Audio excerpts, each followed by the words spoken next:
サ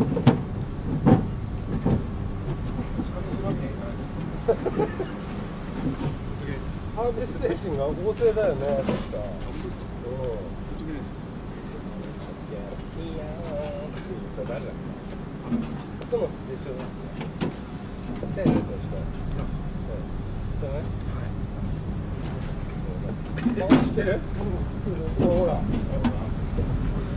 早いのと今音出たり知ってるよ。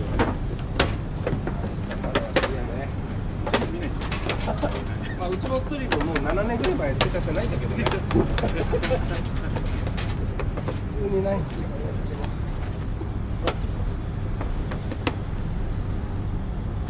誰も見ないですか。誰も見ない。今ちっちゃいあんまり見てない子結構いるって。